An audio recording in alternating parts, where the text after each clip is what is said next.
It's been pointed out I say a lot. That's part of me. That's what I do. I don't know why. I can't stop it.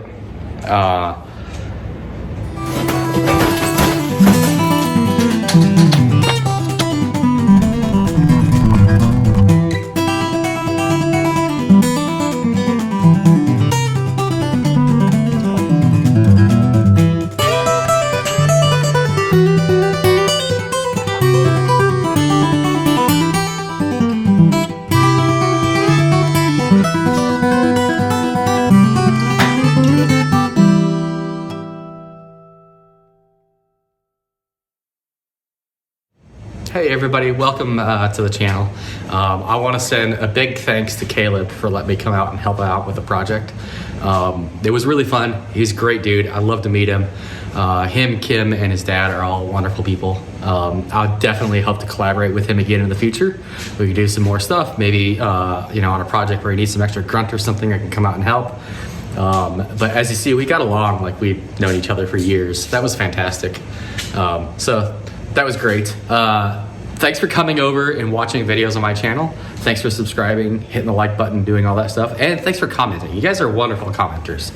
I tried to respond. I used to respond to every single thing, and now I'm still trying to respond to everything, but it's not so easy. But please keep leaving comments. You guys are wonderful. For those who haven't figured it out, I used to post weekly. I post every other week now. Last week when I posted the attempted burglary video, that was just because I just wanted to put it out there with no comments, no commentary from me. Y'all can just see the raw video and listen to what they're saying and see what actually happens. Mostly for educational reasons. So hopefully y'all can look at that and go, hey, this might help me if I do this. Small little changes, little things like that. But no, for the most part, you're gonna be a video every other week. I record and I sit down on Monday before the video publishes and I edit the video. So everything you're gonna see in this video happened in the last 2 weeks. And that's pretty much the way it goes. It's pretty close to real time as far as what goes on in the video. So hopefully you guys enjoy that. That's kind of why things bounce around from project to project. Had I started working on the house and then waited 6 months and then started editing videos, one, I wouldn't edit the videos. I know myself well enough, I know I wouldn't do it. But two, then I could have, hey, this video is just this project and the next video is just that project. That's just not the way that's gonna work here. And I think that reflects the reality of living in a home like this. We hit the magical 1,000 subscriber mark. So as promised in the introduction video, I'll tell you why this channel is named Dirt Pickle. So I had an awful babysitter growing up. She was a terrible person. And to give you an idea, she broke a leg, my leg, when I was 5 years old. And wasn't concerned about it. She tried to make me walk after breaking it. Horrible person. She also watched her own kids. And one day she gave all the kids, including hers, pickles as a snack. Got in the yard, eat some pickles while you play back there. No big deal.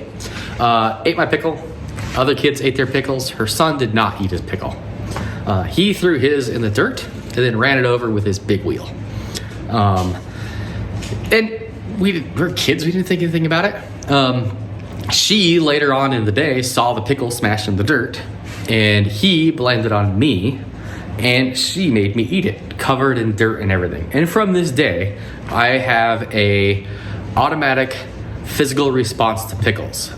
If I don't know they're there and I bite into something with a pickle on it, I will vomit. It's horrible food, terrible food.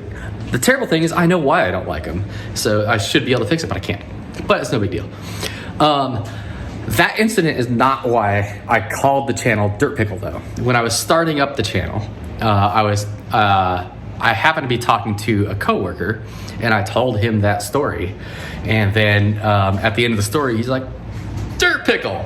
And well, right away I was like, well, that's something nobody's used. We'll just name the channel that. And so that's how we're named Dirt Pickle. All right, let's see if I can shoot this without that coming on. So how did I almost blew myself up with this? When I set up this smart stuff down here, I tested that the outputs were working and this clicked like it was supposed to and the fan turned on. I didn't really fire it up. I just tested that everything was doing what it's supposed to do. So when it came time to fire it up, before it got cold out, I opened up my app and I hit the buttons to light it up, and I sat there and I watched the burners. And they slowly came on one by one, and it went across, and they came on right here, but these two here did not come on. And I realized that was a problem. I was just sitting on the floor watching it, and I realized it was a problem. So I was reaching up to turn it off, and what happened is all the gas that came out of these burners finally found the flame, and it shot a fireball out of this thing at me. The fireball had enough force that it actually put out the rest of the flames. And then I turned off the valve here, and I reevaluated. I'm like, okay, something went wrong. If you look here, it's probably hard to see. Oh, there we go. That's better. These are, this is where the gas comes out of, is this tube right here. These up here, down here, these are trumpets. The gas comes out of these bolt-looking things and shoots into these, and it mixes with the air as it does that. This is gonna turn on. We can see this happen. See? So it mixes with the air as it shoots from here to here. And then you can adjust these trumpets to adjust the air fuel mixture. And you want just a hint of orange, not much, just a hint. And for some reason, these ones weren't lighting down here. So something was wrong. I did some research. I hopped on YouTube. I did a bunch of watching videos about these valves. They're called combination valves. And just, sorry, I'm gonna walk away because the heater's on now. It's gonna be noisy. But getting that air fuel mixture right is kind of critical to that thing firing up properly. So the next time I went and fired it up, I got out the phone, I clicked the buttons, made the gas flow, but this time I had a match on a long pair of pliers in it. As soon as the first burner lit, I lit that match and lit the rest of the burners. So I can manually light them and make sure they're all actually work again. And then from there, what I did was I adjusted those trumpets to get the air fuel mixture right, get the flame height right, and the right amount of orange in the flame. I'm assuming it's right based on YouTube. The right amount of orange. And then I shut it off, and then I ran the whole cycle. I let it sit for a little bit, and then I ran the whole cycle again, and this time they all came across one by one, slowly lit up just like they were supposed to. I think what happened is they're just slowly getting out of spec from vibration over time, but I also ran the fan a lot over the summertime to pull cold air from the rest of the house and send it to my bedroom.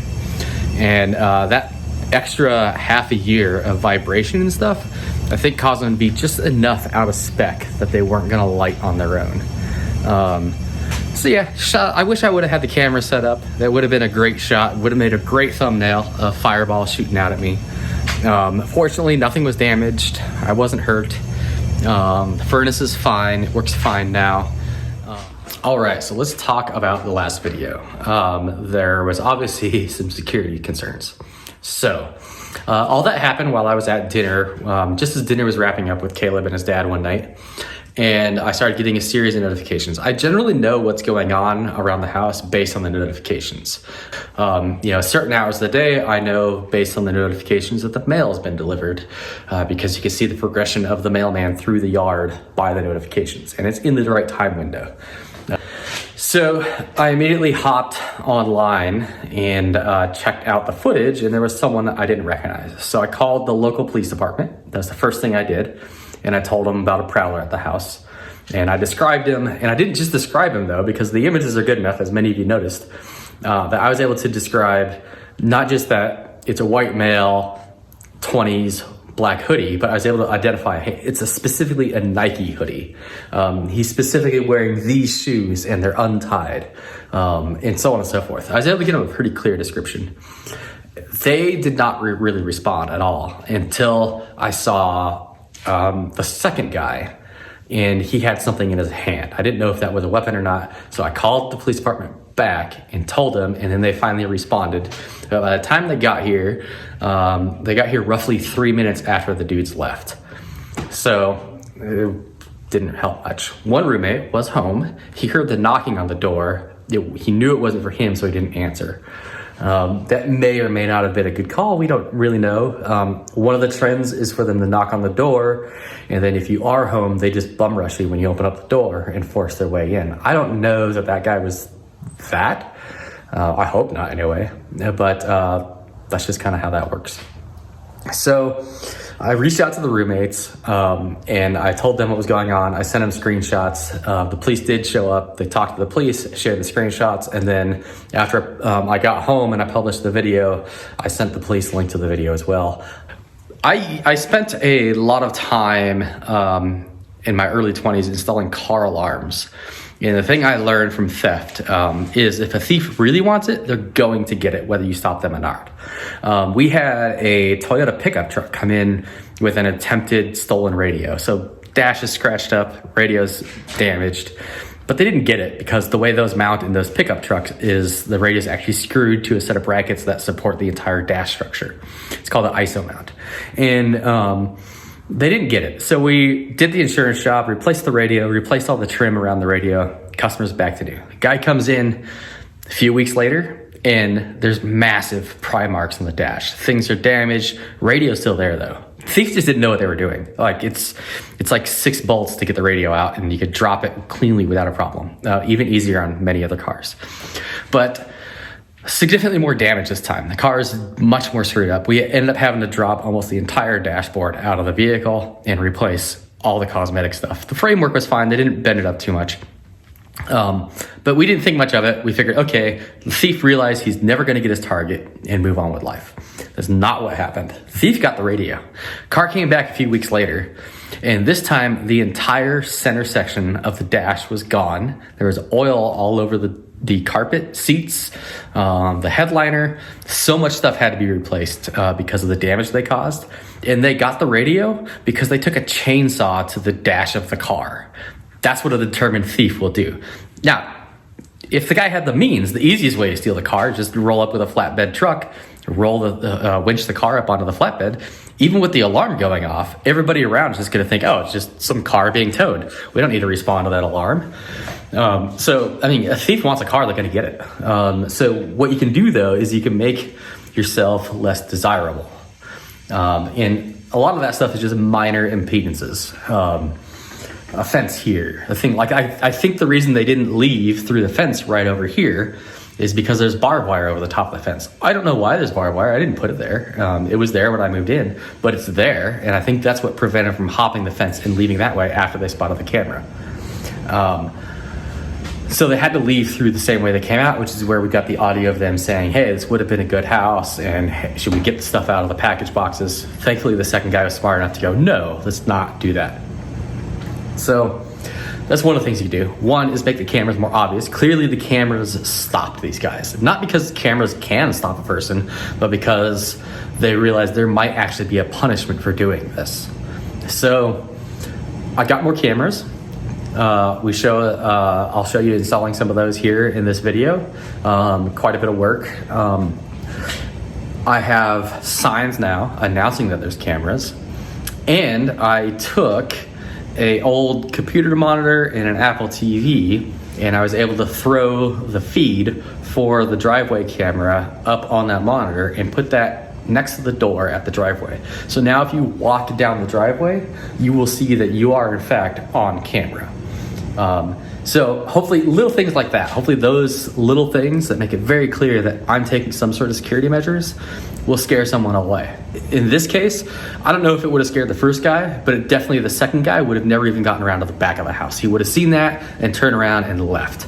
So little things like that. I don't want to put a gate back in the driveway. Again, it just makes it so much easier to get in and out. But if I have to, I will, but it'll be a while down the road.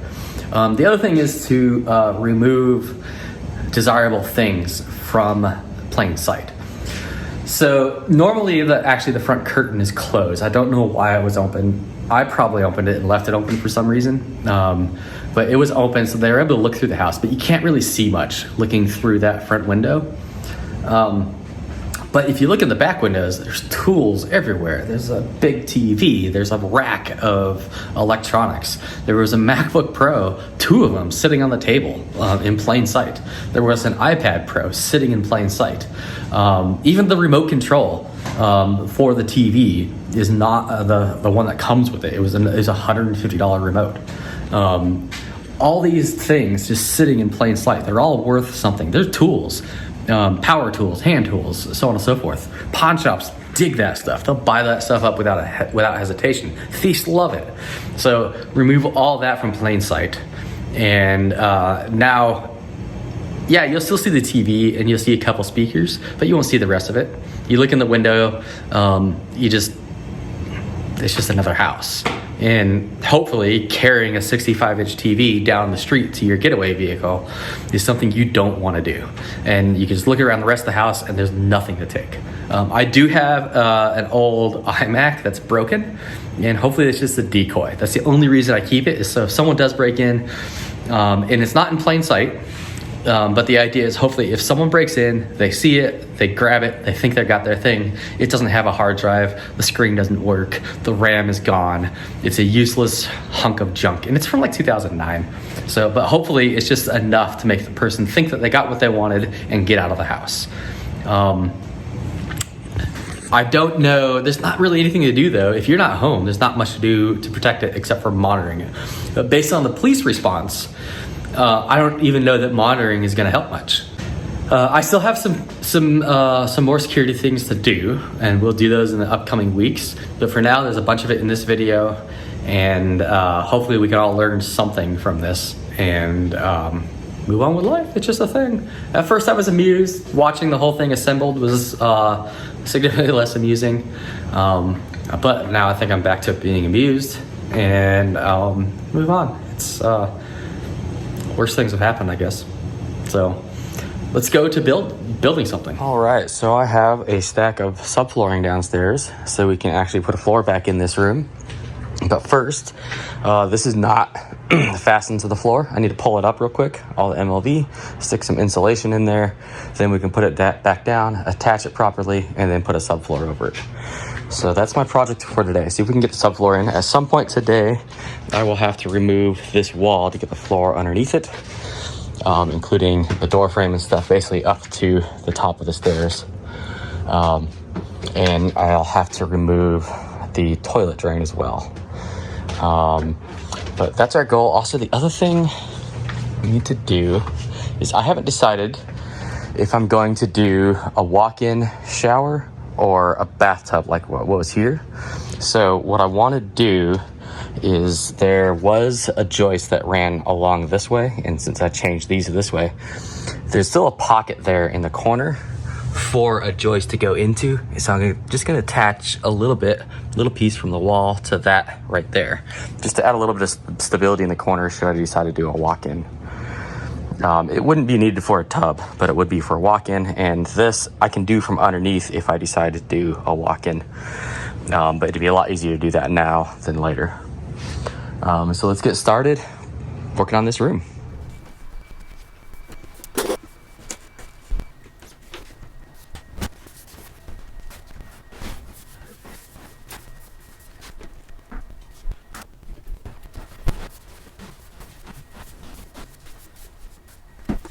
Well, it's a good thing I pulled that up because I completely forgot that I need to put a box in for that and for that. So I'll do that now, and then we'll grab the insulation.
All right, so we got the box in there. All the cables are pushed into it, and I can wire it from underneath. I'll do that after doing everything up here. And these were a little bit short, so I pulled from here and moved it over here, cut it to length, and I added a piece here that's long enough. This box, turns out I didn't need to do because I had forgotten that run actually doesn't go anywhere. It goes from there to there and just ends. It's not actually intact. So we got the insulation, so I'm going to put it between the stud bays here, and these are joist bays. These are 12 inches apart, so we're going to have to squish this to make it fit. Normally, if you're using insulation for temperature control, you don't want to squish it. You want to get the right size, or you want to cut it to the right size. Squishing it actually reduces the R value. But because our purpose here is sound control, not heat control, it's fine to squish it. So we'll squish it, and then we'll put the vinyl back over the top. We'll nail that in place, trim it how it needs to be trimmed, and nail it in place, and then we're good for a subfloor.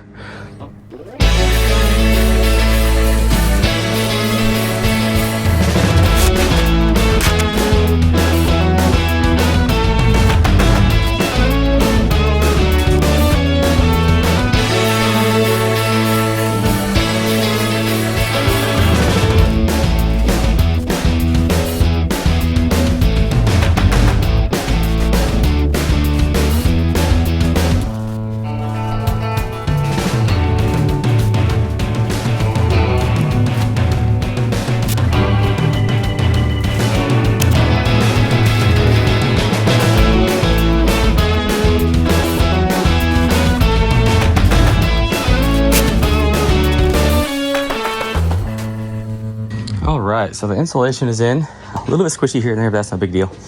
And there's a couple of small gaps here just from leftover pieces. That's not really gonna matter. These pieces will help from hearing cabinet doors closing and stuff. The cool thing about absorbing materials is you don't need them to cover every last square inch. That's why just simply adding curtains in the bedrooms downstairs got rid of a lot of the echo that were in the rooms. But going full bore and doing it all actually helps quite a bit than just doing a little bit. So this will get filled in when I do the kitchen and dining room area, remodel all that. So now it's time to do the vinyl. So we'll lay that out piece by piece, and then I'll do a few things to trim up and make everything fit. And then I have the nails that you use on like roof sheathing to secure the vinyl to the joists.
right, so the first 3 sheets are in.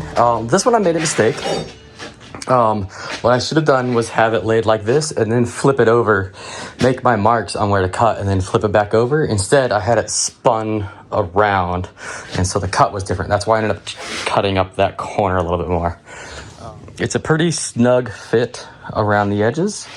So I need to get some spray foam, and I'm gonna I need to fill in these pockets up here to keep air from going through. It's kind of leaky, and I'll do the same thing around there, just keep sound out. But I'm also this is gonna get a stud wall built out from it, so it should be fine, but it'll just help keep sound from coming around the edges. When it comes to sound absorbers, it's okay if it's not perfect, doesn't fill all the pockets, but a sound blocker does need to fit all the pockets, all the holes and whatnot. So that's kind of why the vinyl goes all the way to the edge and really butts up to it, and sometimes even curls up a little bit. So that's that. And I was going to use plywood. I prefer to use plywood instead of OSB. It was almost twice the price though. So to give you an idea, the 9 sheets of plywood and the fasteners needed to do this was basically what one of the tenants pay for rent every month. So by doing it in plywood, it would cost so much more. So that's why I decided to do the OSB. If it was normal times and wood prices were normal, I would have done plywood. So this is what we get though.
after stepping over a hole there for about a year or so. It feels kind of weird to approach the stairs and step on solid ground. It's nice. It feels great to have this done. A lot of work dragging that stuff up the stairs. So the next step is I need to actually properly disassemble this stuff all the way back to roughly around here. And then I can start reframing it, fixing stuff. And this will kind of go together pretty well.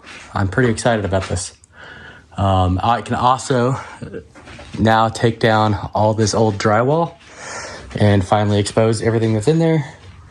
I'm debating on going ahead and taking down this wall so I can make it a staggered 2x4 setup. So basically a 2x6 bottom plate and top plate.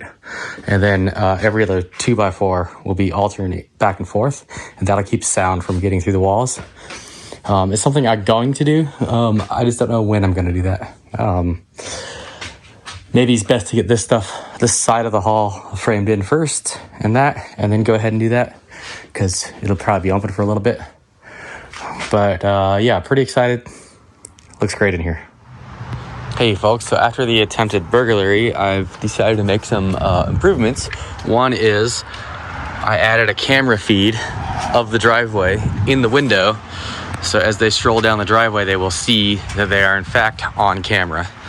The next thing is, that one's done, but I've ordered 4 more cameras. So I'm gonna stick one right up here by the light facing that way, basically down towards the garage.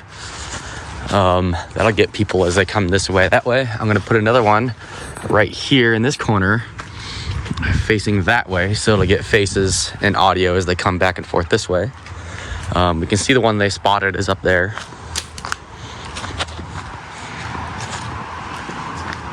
And yes, I do want them to actually spot them to know that they're actually here. I think they just kind of hung out around here because you can't really get in that window. There's this tree in the way, and there's a little bit of barbed wire around this fence, which I don't know why the barbed wire is there, but maybe that's why they didn't go running out over the fence. But I figure another camera at the top, mounted facing down, will get this whole area. And then one off the corner of the house facing into the yard. I already talked to the neighbor. She's cool with getting her yard in the camera feed, but basically above that window, facing this part of the yard, so we can catch all that. So that's the task for today, is to get those run. It requires a little bit of reconfiguring of things inside. Let's hop in there real quick. So if we go way back in the beginning, about a year ago or so, there's an AP mounted here. I actually want to move that to the rear of the house, because now there's another one in that room. And so there's plenty here, but it gets a little bit weak over there when you're looking at 5 gigahertz signals. So there's a small switch right above there that is powered by PoE and passes PoE through. That's what's powering that AP. I want to move the AP and the switch into the ceiling of this room back here, probably in the corner or so, and then put the AP in the corner, and then we'll have a camera, AP, all powered by that. I can run one Ethernet back to the IT room, and it'll power everything off the rack. Even if the power goes out, it'll continue to get power until the UPS runs out. But it requires me getting through this brick wall, which is not a thin little thing. I've already drilled a few holes, brought a hammer drill home from work and a concrete bit, so I drilled the hole we need to pass power through here into that room, and I can run a second line. We can get both those in that room, and they'll be set for future upgrades in that room. And then above on the next floor, I've drilled some holes to pass audio or Cat5 through and speaker wires. Part of this project will be moving the rack from here, where it's nice and visible, up to the IT room. I bought the parts to do that. Basically, it's an HD base T extender. So basically, it converts HDMI into a Cat5 signal, but it's not network compatible, but a Cat5 signal, sends it out, and then you have a second box that picks it up over here, and it can send the IR repeater signals back up to the IT room, so you can still control everything. You just don't have it in your room. And as you see all this, my boss gave me a bunch of shelving, so I already have some of this in the IT room, and it's super handy. These ones, so I'm going to take these ones up there, but all these other ones are going to go out to the garage. I do get the little boxes that hold the bolts together. So right now they're just in here because I brought them home from work and didn't feel like dragging them out there in the cold weather, but I just need to grab the hand truck and drag them all out there, and then someday we can mount them on a wall or something. But that's a task. This is one of the few places in the house I haven't been, is above this room. I'm pretty sure, I mean, these are just insulation tiles, so I think I can just pop this one up and slide it over, and maybe I'll find a raccoon living in there, who knows. But there should be a lot of room to run cables up and over to there for everything over there. Should be able to run one down to there for the TV, so it has the HDMI signal can get there. And then I'm gonna run one that just kind of ends over in this corner. That way in the future, when I fix this room up, when I gut this room and redo it, I can just put a 24 port switch in that corner and have it branch out to everything here, because most of the stuff won't require a lot of throughput that it's out here. It'll all be up in the IT room anyway. So that's kind of the plan. That's what we're gonna do today. Let's look at how we're gonna get this stuff there. All right, so I drilled 4 holes here. What I actually need was 2, but I figured since I had the drill here, I might as well drill a couple more. What I thought I was buying was Smurf tubing, but it turns out it was actually just orange split loom. Kind of feel ripped off there, but with supply chain stuff, I'm just gonna kind of roll with it. But this will fit through the holes, and you can kind of see this is the location there relative to the roof location. So this should be underneath the roof above that room back there. So I should be able to run speaker wires and Ethernet through there into that room once I pop a tile out of place. It'll come up this way, through this, and then shoot down this way, down the wall to the IT room. Kind of dark. And then once we're in the IT room, I actually want the cable long enough. Let's see if I did. Good.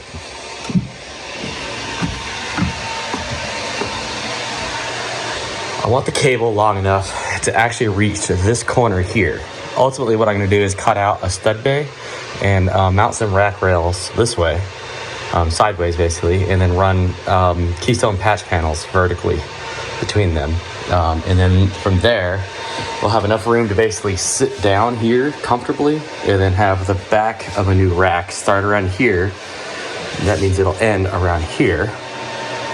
And I should be able to punch open the wall up here and make a doorway to get into that area, and do the same over here, so I no longer have to crawl through heck to get up here. And basically the idea is to eventually build a wall that is 4 racks wide with a door in the middle. And then every rack unit that's not being used have a blank space over it, so that the gear naturally pulls the air from the front and blows the hot air out the back. I should be able to keep that window cracked open, and it should blow all the hot air out that window. This side of the room should stay cool, and there's just be a wall of electronics there. All audio and internet should be able to patch through there, and there's a very similar panel there. And it should work pretty well. I think it'll work pretty well. We'll find out together. But it'll be a while before I actually build the rack, but I want to prepare for that. So I want to get the cable up here. I'll probably just come through with a hole I make here and come across here. I'll just throw a bathroom rug over it to act as a cable ramp. It should get there, run to the switch. It should be all A-okay. Let's see how that goes.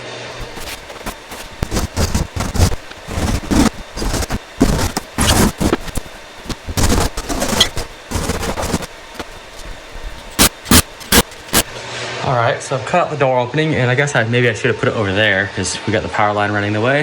We got that there. I zapped 2 screws in it to hold it on either side. I'll just slice it there. And then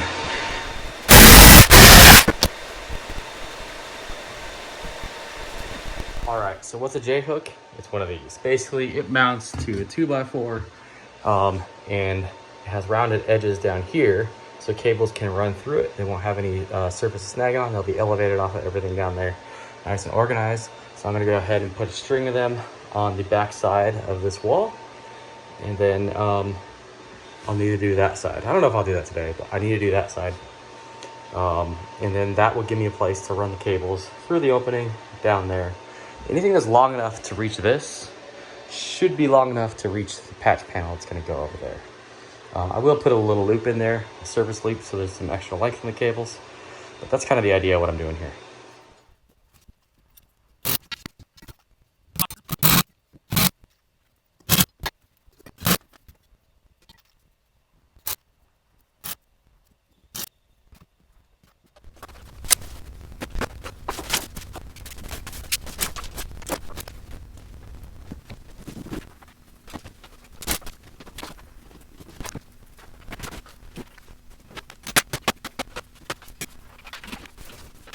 All right, so that cable I plugged in upstairs into the rack was to one of the computers, and you can see that's the computer. So I have video signal. We have speaker wires here.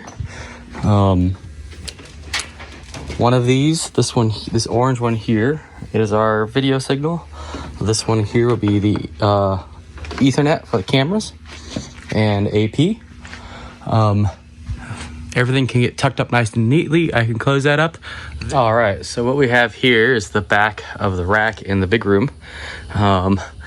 Need to decable it, label a few things here and there, take everything out of the rack, drag the rack up to the IT room, and then reassemble it. So let's get started doing that.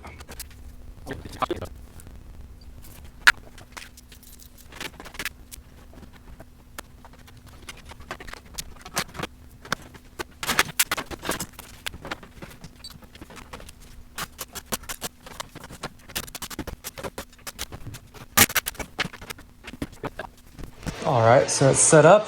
Let's sloppily run through there. Those two lines run out to the room, and they just kind of end right there. So we can put a switch in later on, and there'll be a spare for that switch. But the rack is here, sloppily put together. The other rack is falling apart. I forgot about that. Now that I remember the last time I was putting it back together, I was thinking, wow, this is the last time I can put these back together. And that turned out to be true. So we're back together. It has to get this goofy angle because the IR sensor blaster right there. Maybe I'll find a better one. So on this end, we have this cable coiled up here. It'll be for the network switch that'll live somewhere over here. And then this big thing kind of runs down and snakes down into here. And we got speaker wires coming out, going left and right. And these are two subwoofer wires. I'll connect those. I guess tomorrow I'll drag all this stuff out to the garage, and then I'll be able to connect those. The HD base T extenders right there, kind of sitting on the cat shelf. So it kind of works out pretty well. I'll toss this down below after getting the subwoofer thing sorted out, getting those plugged in and working. But yeah, it kind of worked out. I need to set up the networking stuff now and get some cameras set up outside.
Both cameras are in. Probably can't, no, we're not gonna be able to see that, but tucked right in there. The other one's kind of dangling at the moment because I don't have a mount.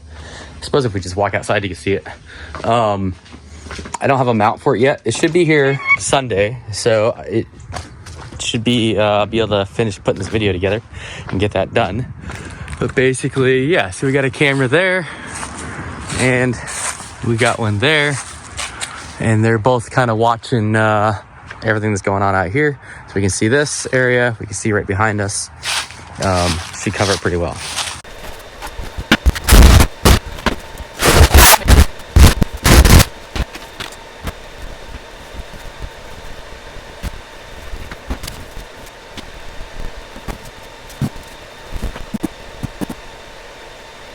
So everything's a bit sloppy on this side, but we have up there, the center of the roof, a camera facing down, and one at the front facing the yard. So now we actually have full coverage around the entire house.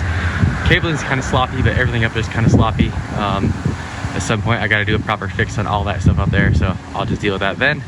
But yeah, with the inclusion of that and the ones in back, we have full coverage around the entire house now.